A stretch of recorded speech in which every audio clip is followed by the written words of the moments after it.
Prva tekma kroga je potekala v Velenju, kjer je domača ekipa pričakala nogometaše Zavrča. V prejšnjem krogu je Zavrč doma izgubil z nogometaši Olimpije, tole pa je bila priložnost za Velenjčane, da pred domačimi gledalci zabeležijo novo zmago. Prva akcija dvoboja v drugi minuti, strel za Riero, ampak na pravem mestu je bil Radan, ki je ubranil tale strel in žogo uspel izbiti v kot.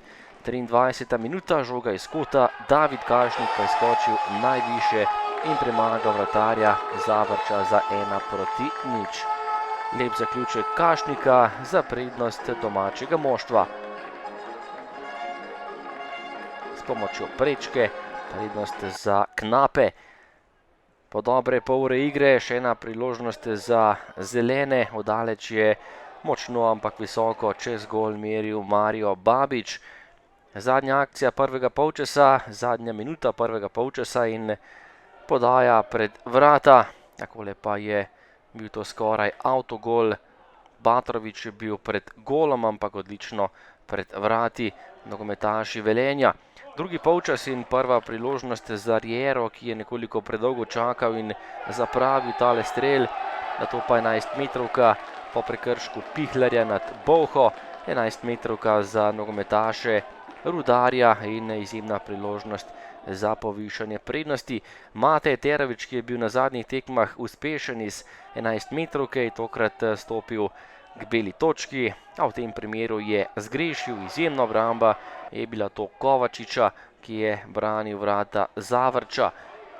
Še dve priložnosti, najprej za domače nogometaše, žoga pred vrata, najprej je strel branil Kovačič, potem pa še zgrešena priložnost Džiniča, ki je stresel vratnico. Tole je bila še zadnja akcija, streljal je Riera, ampak nekaj centimetrov mimo in Rudar je zabeležil pomembne 3 točke pred domačimi gledalci. Jaz bi res čestital fantom, danes so odigrali eno dobro tekmo. Videlo se je, da smo padli v samozavesti. Prejšnje tekme smo že nakazovali na dobre igre, ampak se rezultatsko ni šlo. Tokrat se je šlo, jaz bi proti dobri ekipi Zavrča. Res vse čestitke fantom, ker je to bila res pomembna zmaga za nas. Z rezultatom zagotovo ne, sem pa s tistim, kar smo danes prikazali.